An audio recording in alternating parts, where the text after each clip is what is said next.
नमो सिद्धाणम नमो आईरियाणम नमो वचायाणम नमो लोए सब साहुलम। चलते फिरते तीर्थ हैं हरते सब संताप, हम तो बस इतना जानते आप सरीखे आप। हम तो बस इतना जानते आप सरीखे आप। कुंडलपुर के बड़े बाबा की मूल नायक अत्स्यकारी चमत्कारी सर्वभोगारी मनोहारी श्रीवास पूज्य भगवान की, परम पूज्य आचार्य भगवान गुरुदेव शेखवाड़ विद्यासागर जी महामुनिराज की, परम पूज्य मुनि शेखवाड़ विमल सागर जी, अनंत सागर जी, धर्म सागर जी आदि समस्त 3 कम 9 करोड़ मुनिराजों की। कुछ दिन पूर्व एक गाथा बताई थी मूलाचार में, बट्टेकर स्वामी जी ने गाथा लिखी है। कदम चरे कदम चिट्ठे कदम आसे कदम से कदम भासेज्य भुंजेज्य कदम पावना वजदी। यानी गुरु महाराज से शिष्य प्रश्न करता है कैसे चलूं, कैसे उठूं, कैसे बैठूं कि जिससे पाप का बंध ना हो। तो गुरु महाराज बड़ी सरलता से सहजता से उत्तर देते हैं उस शिष्य के प्रश्न का। जदम चरे जदम चिट्ठे जदम आसे जदम से जदम भासेज्य भुंजेज्य एवं पावना वजदी। यानी यत्न पूर्वक चलें, यत्न पूर्वक बैठें, यत्न पूर्वक प्रत्येक क्रिया करेंगे तो पाप का बंध नहीं होगा। तो कोई भी अपन विहार करते हैं ना, जाते हैं, देखते हैं कि चातुर्मास में सबसे ज़्यादा जीवों की उत्पत्ति होती है। इसलिए साधु संत क्या करते हैं, एक स्थान पर रह के साधना करते हैं। तो इसी प्रकार से अपन को भी कोशिश यही करना कि ज़्यादा से ज़्यादा नहीं चलना पड़े, कम में ही काम हो जाए। तीर्थ यात्रा या साधु के दर्शन या कोई अन्य विशेष धार्मिक कार्यों को छोड़ करके धार्मिक कार्यों में भी विशेष सावधानी रखना चाहिए। कई लोग बोलते ना कि महाराज जी हम तो यहीं से आए, बगल से आए, रास्ते में देख करके आए। कोई सामग्री लाते ना, आहार सामग्री, तो बुंदेलखंड में बोलते थे गेल चला। गेल माने क्या होता है, रास्ता। तो सकरी चीज़ें वगैरह आप लोग कई बार लाते हैं ना, तो साधु को विकल्प होता है, कोई तो बाहर से तक लाते हैं, महाराज जी हम तो ले लेते हैं, हम अपने लिए लाए। तो प्रतिमाधारी हो उसकी बात अलग हो जाती, साधु के लिए तो विकल्प आते हैं। आप देख के आए, नहीं आए, कब कैसे, ट्रेन से, बस से, ऐसे ही 7 घर का नियम आता है। तीन अपने, किसके, एक अपना और 3 इस साइड और 3 इस साइड। जैसे जी अपना हो गया और 3 इस साइड के लगातार घर होना चाहिए। क्षेत्र पे नहीं माना जाता, तीर्थ क्षेत्र एक ही माना जाता है। तो अपन को इस तरह से कोई भी काम करते हैं तो उसमें विवेक भी लगाना, और फिर जिसकी जैसी अनुकूलता। औषधि आदि की छूट है, क्योंकि औषधि में ये सब नहीं देखा जाता। कोई बीमार है साधु, और फिर अपन यही सोचेंगे कि अरे तो वो तो उनको व्यवस्था करनी पड़े। भगवती आराधना ग्रंथ में जिसमें सल्लेखना का प्रकरण आता है, भगवती आराधना इतना मोटा ग्रंथ है, तो सल्लेखना के समय 48 साधु रहते हैं। तो उसमें एक प्रकरण आया है कि पहले जंगल में रहते थे साधु, तो साधु जाएंगे विधि लेकर के, और श्रावक थाली दिखाएगा, उसको थाली देख करके वो साथ में आ जाएंगे आहार लेकर के। अब कोई कहेगा कि उपवास करेंगे वो, अब जैसा भी होता हो, उस समय की बात अलग है। तो मुनिराज की वैयावृत्ति ऐसे भी की जाती थी कि देखकर वो लाते थे। तो इधर कौन करवाएगा, महाराज करवाएंगे क्या आहार महाराज को? तो महाराज आहार नहीं दे सकते हैं।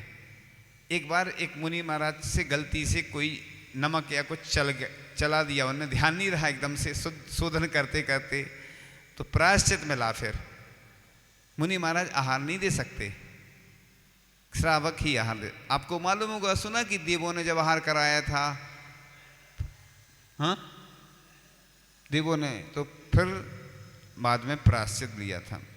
अब चर्चा चल रही है कि कैसे अपने जीवन को हमें अच्छा बनाना है।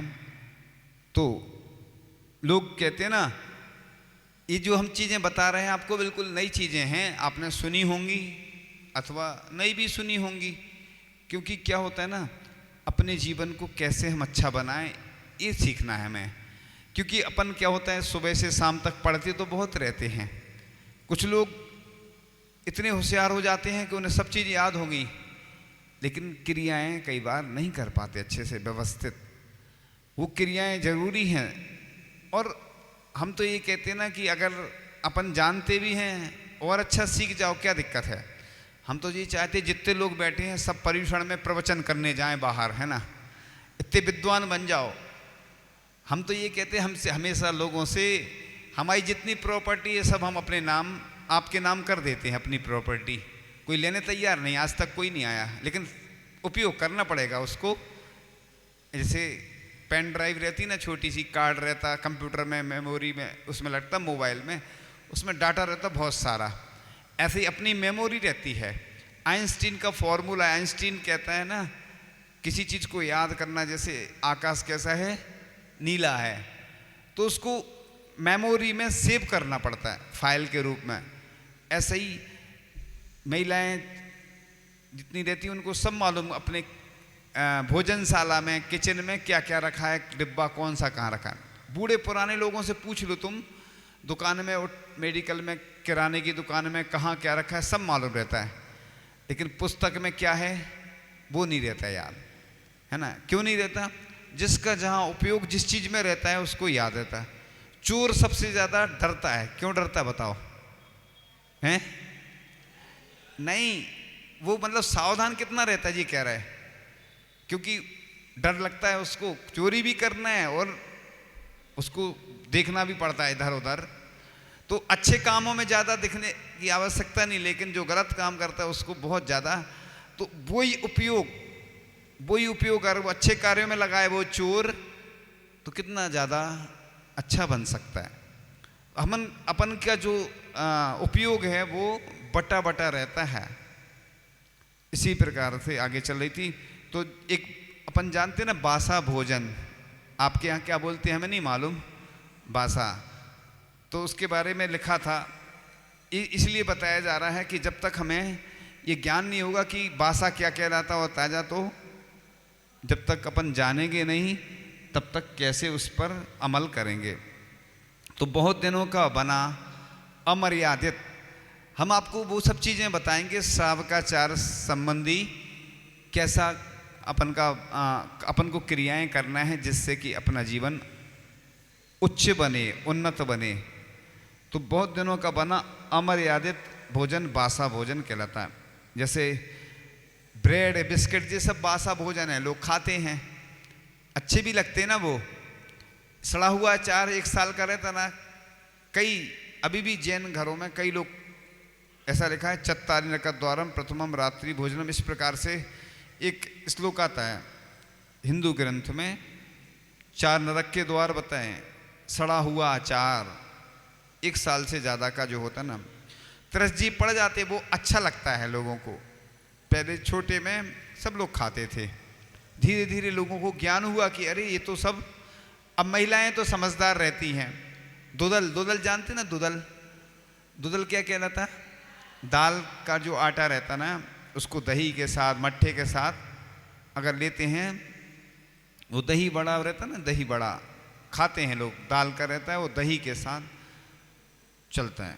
तो इस प्रकार से बासा भोजन जो तामसिक आहार माना, इसके सेवन करने से, ये अपने बच्चों को भी बताना चाहिए अपन को। क्या होता है, बासा भोजन करने से बुद्धि मंद हो जाती है और पागलपन भी होता है। और ऐसा भी कहा है कि रोटी की जो मर्यादा होती है 6 घंटे और पूड़ी आदि की होती है 12 घंटे, एवं मौन वाले पकवान की मर्यादा 24 घंटे, और जो अचार आदि होती है 24 घंटे की। तो मर्यादा के बाहर होने पर इन खाद्य पदार्थों में 2 इंद्रिय आदि जीवों की उत्पत्ति प्रारंभ हो जाती है। जो हमने गाथा बताई वो इसीलिए बताई है, वो लाइफ मैनेजमेंट की गाथा है। ऐसा नहीं कि ये सब जो हम जानते हैं, जितने लोग सुन रहे होंगे ना वो यही समझते हैं हमें तो सब आता है। अगर जिसको आता है तो हम तो चाहते हैं हमारी मंच खाली है, देखो पूरी तो दीक्षा लेके वो भी अच्छे से प्रवचन कर सकता है। हमें सुनो, हमें कभी सुनो, हमें चिढ़ नहीं होती, हमें खुशी होती है। हमारा परिवार बढ़ता है ना तो हमें खुशी होती है। वैसे तो कमी रहती है, जितने जितने चाहे साधु बन जाएंगे तो भी श्रावक से ज़्यादा तो होना नहीं। जैन धर्म बहुत कठिन धर्म है, कठिन धर्म है जैन धर्म, क्योंकि जैन धर्म में कहते तलवार की धार पर चलना है। तो सब लोग तो हमें मालूम है इस पद को ग्रहण नहीं कर पाते, लेकिन बिरले ही जीव होते हैं जो नीचे से ऊपर उठ जाते हैं। तो इस प्रकार से चर्चा चल रही थी कि ये सब स्वास्थ्य के लिए भी हानिकारक होते हैं। इसी प्रकार से दुपक्वाहारा बोलते हैं ना, कई बार एक बार भोजन गर्म हो जाता फिर से गर्म करते हैं ना, तो वो क्या बोलते हैं, तत्वार सूत्र में आता ना, द्विपक्व, यानी अध पका भी रह जाना वो भी हानिकारक है कच्चा, और ज़्यादा पका देना वो भी हानिकारक है। ये चीज़ें इसलिए बताना जरूरी रहता है कि आप लोगों को हम वो चीज़ें बताएंगे जो आपको मालूम नहीं है। हमें मालूम है कि आपको क्या क्या मालूम है, वो चीज़ें बताना ही नहीं अपन को। बिजनेस का एक तरीका होता है, छोटा पैक रहता ना, सब लोग खरीदते, गरीब भी खरीदेगा और अमीर भी खरीदेगा, और बड़ा जो महंगी चीज़ होती है वो कौन खरीदता है, सिर्फ बड़े आदमी, और गरीब आदमी नहीं खरीदते।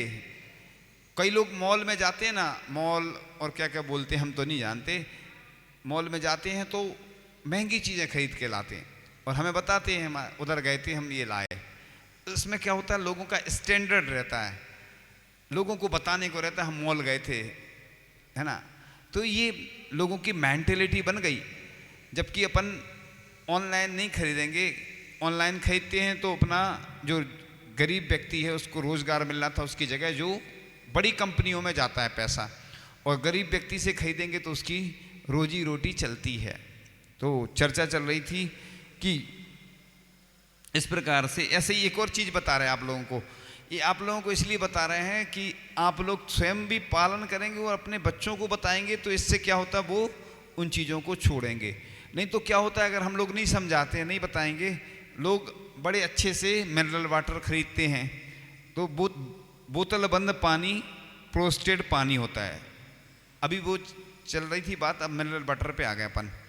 तो जिससे हमारे शरीर के लिए आवश्यक खनिज तत्व नहीं मिल पाते हैं, उससे लंबे समय तक इसका उपयोग करने से शरीर में मैग्नीशियम और कैल्शियम, पोटेशियम, सिलिका और सल्फेट जैसे जरूरी खनिजों की कमी हो जाती है। इन तत्वों की कमी से मांसपेशियों से संबंधित बीमारियों को न्योता ये दे सकती हैं। आज स्टूल पे बैठने की परंपरा क्यों आई, इसका रहस्य बताते हैं आप लोगों को। जब बचपन में जाते हैं स्कूल तो कहाँ बैठते हैं, टेबल पे। डॉक्टर के यहाँ जाओगे तो टेबल पे, घर में डाइनिंग टेबल, और ट्रेन में जाओगे तो वैसे ही बैठते, और बस में जाओगे वैसे ही बैठोगे, प्लेन में जाओगे तो वैसे ही बैठोगे, यानी हर जगह वही। अब लोगों के घुटने उसी के आदी हो गए हैं, अब मंदिर में भी इसलिए टेबल लगाना पड़ता। लेकिन एक बहुत अच्छी बात अभी पंचकर्णाटक में हमें सुनने को मिली, महिलाएं हों चाहे पुरुष, क्या करते हैं, स्थापना करते हैं, भगवान की पूजन करते हैं, जिनवाणी रखे रहते बेंच पे, उससे ऊंचे बैठते हैं। तो एक प्रतिष्ठाचार्य जी ने बताया कि अपन को उससे ऊंचे नहीं बैठना, हवन में भी ऊंचना बैठा पड़ेगा। तो यहाँ भी सामने लोग पूजन करते हैं तो अपने ऊंचे स्थान पर करें, जिनकी प्रॉब्लम है, जानबूझ के तो नहीं बैठना। इसलिए ये समस्या बनी कि बचपन से लेके 55 तक की आदत जो पड़ी ना, तो घुटनों में वैसे घुटने हो गए। और कोई एक बार आचार्य जी से प्रश्न किया, आचार्य जी चौके में हम लोग नीचे बैठते हैं और कई लोग आते हैं तो कुर्सी पे बैठ जाते हैं। आचार्य जी बोले उनका वैसा भाव नहीं रहता है, मजबूरी है उनकी। तो आचार्य जी ने उसका निषेध नहीं किया। तो इसी प्रकार से जिनको जरूरी है उनको तो ठीक है, कम से कम उच्च क्या बोलते देव सास गुरु की सभा में जहाँ भगवान हैं, जिनको मजबूरी है उनको बैठने को मना नहीं है। लेकिन अगर कोई मजबूरी नहीं है और वैसे बैठ रहे हैं तो अपने मानी जाती है। इसलिए अपन को स्थापना आदि करना या जैसे जिनवाणी रखते ना उससे ऊंचे बैठना, तो जिनवाणी से ऊंचे होने में अवनय होती है जिनवाणी की। कहाँ तो अपन सिर पर रखते थे, है ना, जिनवाणी को रखते थे, पहले आते थे सावधान, और जिनवाणी आती थी वो खड़े हो जाते थे, फिर जब कितना विनय रहता था। अब पंचम काल है, लैपटॉप मोबाइल में वो स्वाध्याय होता है।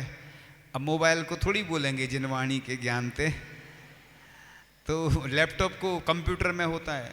अब जो ऑनलाइन जो क्या होता है सर्विस वाले हैं बेचारे, वो मजबूरी रहती है, उनके अंदर भावना वैसी नहीं रहती, लेकिन एक वो भावना नहीं आ पाती है जो जिनवाणी के प्रति एक होता है ना, वो मोबाइल को थोड़ी ऐसे अपन स्तुति करेंगे जैसे करते हैं, और टीवी पे भी आता है ना तो वैसा नहीं आता भाव।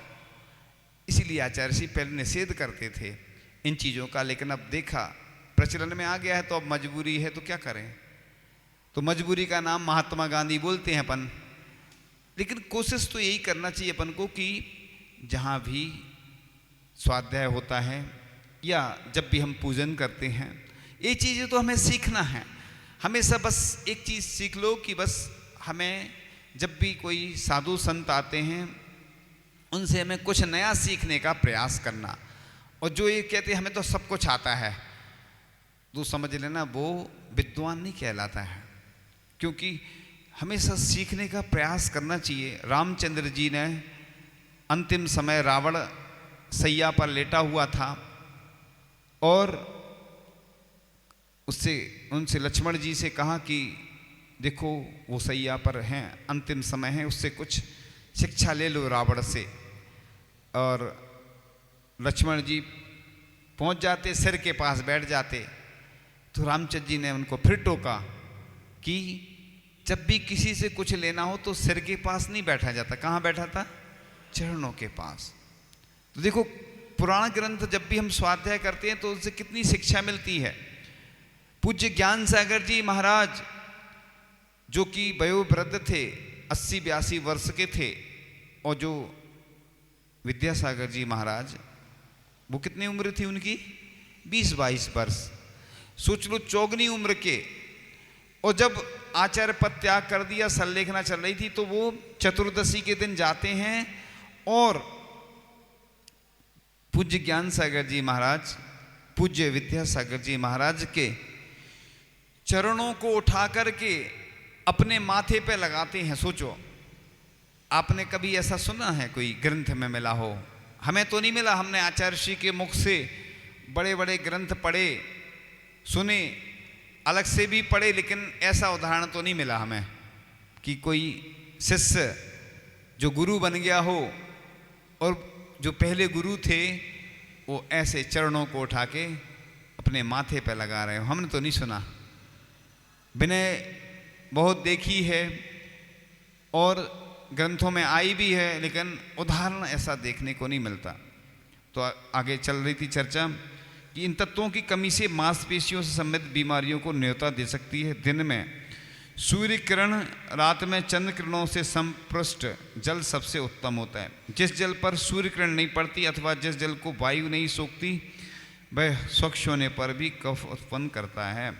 इसलिए अपन को जो कुएं का जल आता है वो उपयोग करते हैं, झरने का जल होता है, बारिश का जल होता ना, इसको क्या बोलते हैं, अमृत।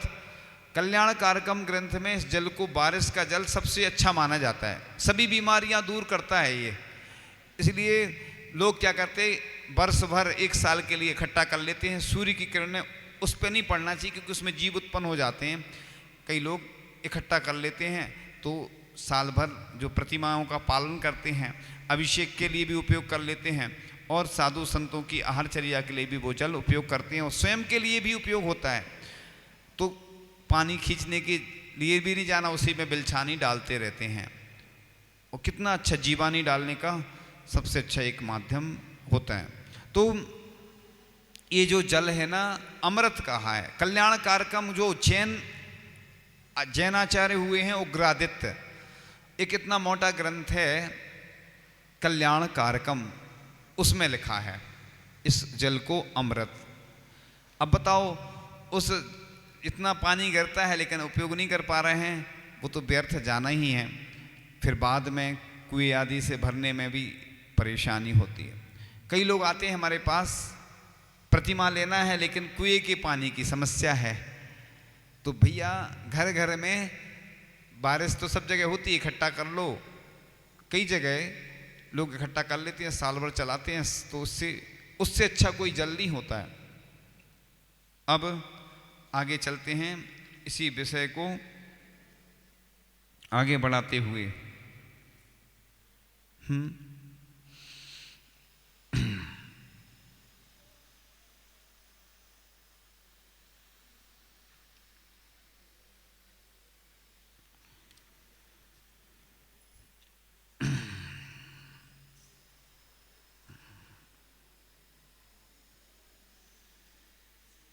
अब चर्चा चल रही थी कि अपन किस प्रकार से ऐसे कार्य करें कि जिससे अपने बच्चे भी संस्कारित हों। अब एक शब्द आता है खाना, अपन बोलते क्या बोलते, खाना खा लो, है ना। तो इसमें आया है कि खाना उर्दू का शब्द है, यह शब्द मांसाहार का सूचक है ना, मांसाहार। इसलिए खाना खा लो कहने के स्थान पर भोजन कर लो। मुनिराज के लिए क्या बोलते हैं, साधुओं के लिए आहार, इसलिए वो आहार दान का है। अब एक चीज़ और ध्यान आ गई, बता देते हैं। देखो, हमने छोटी छोटी बातें हैं, याद नहीं आती। लोग बोलते हैं हरी में, एक हरी खाने में कितना 36 हरी का दोष लगता है, पान खाने में। ऐसा कहीं नहीं लिखा शास्त्रों में, और हरी तो शास्त्रों में कहीं नहीं आता है, लेकिन प्रचलन में चलता ना, हरी इतनी हरी लेते हैं। ये हरी व्यवहार में जितनी भी वनस्पति होती जब उगती हैं तो कैसी रहती हैं, आम पहले उगता है कैसा रहता है, और तरबूज हरा, अमरूद, जितने भी फल हैं तो 10 लाख वनस्पति होती है। तो अपन अगर नियम नहीं लेते हैं तो अपन को एक दिन की हरी का नियम होना चाहिए, या गिनती ले लो कि 100 हरी से ज़्यादा नहीं लेंगे गिनती वाली, या 10 हरी लेंगे, 20 लेंगे, तो 10 लाख वनस्पति का जो जितने हरी अपन ने कम कर दी, उसके अलावा सब का त्याग कर देते हैं तो अच्छा भी रहता है। तो ये प्रचलन में चलता है कि कई लोग बोलते हैं जब चौके में, महाराज जी ये हरी थोड़ी है, ये तो पीली है, ये तो लाल है। तो उससे मतलब नहीं, हरी नहीं है, वनस्पति कहलाती है वो। शास्त्रों में वनस्पति कहते हैं उसको, हरी तो शास्त्रों में कहीं लिखा ही नहीं है। वो जैसे अपन नाम किसी का बोलते ना, कुछ दूसरा नाम, ऐसे ही हरी हरी बोलने में आचार्य श्री के पास एक डॉक्टर आए, आचार्य श्री आपकी आंखें बहुत कमज़ोर हो गई हैं, आप हरी नहीं लेते हैं। तो आचार्य श्री ने कहा, किसने कहा मैं हरी नहीं लेता हूँ, मैं हरी नहीं लेता हूँ लेकिन हरि का नाम तो लेता हूँ। तो आचार्य श्री भी पहले लेते थे हरी, शायद रामटेक चतुर्मास में 93 या 94 में शायद, उसके बाद हरी सब्जी का, फल का त्याग किया आचार्य श्री ने। तो ऐसे भी प्रसंग घटित हो जाते हैं।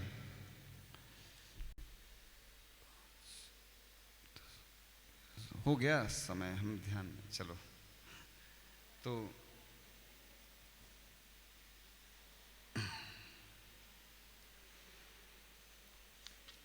एक इसमें बहुत अच्छा भजन था, आप लोगों को समझ में नहीं आएगा, बुंदेलखंडी में है, लेकिन हम प्रयास करते हैं।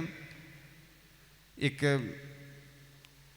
पूरी समाज को बुलाऊं ने, उपने ने संस्कार कराऊं ने, सबरे कुटुंब को आऊं ने, सबरों को मुंडन कराऊं ने, मोड़ा मोड़ी जन्म से हुए, उपने ने संस्कार से वे जैन हुए, सबरों को जैनई बनाऊं ने, सबरों को मुंडन कराऊं ने, सातों व्यसन से इन्हें दूर काढ़ो, मूल गुण आठों से इनको सवारो, जैनों के संस्कार दिलाऊं ने, सबरों को मुंडन कराऊं ने, अपनी समाज के सब बच्चों को जोरो, जिनसेन आचार्य को कहो मानो थोरो, साचे जैन श्रावक बनाऊं ने, सबरों को मुंडन कराऊं ने।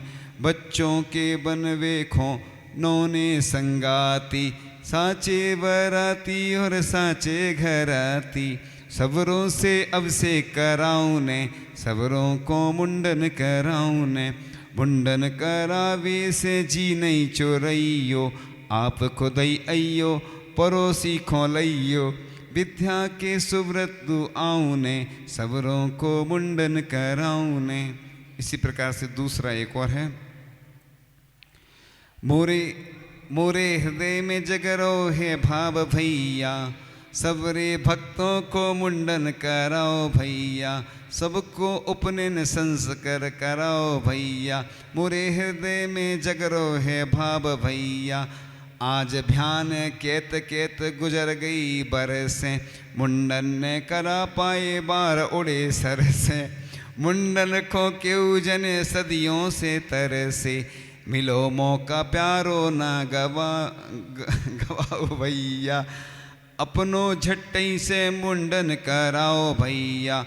मोरे हृदय में जगरो है भाव भैया, जो लो तो मुंडन ने हुए तो मारो। तोलो न मिले धर्म को सहारो, सुभज्जा जो समझो साधु को इशारो। संस्कारों से जीना चोराओ भैया, अपने संस्कारों को तो बचाओ भैया।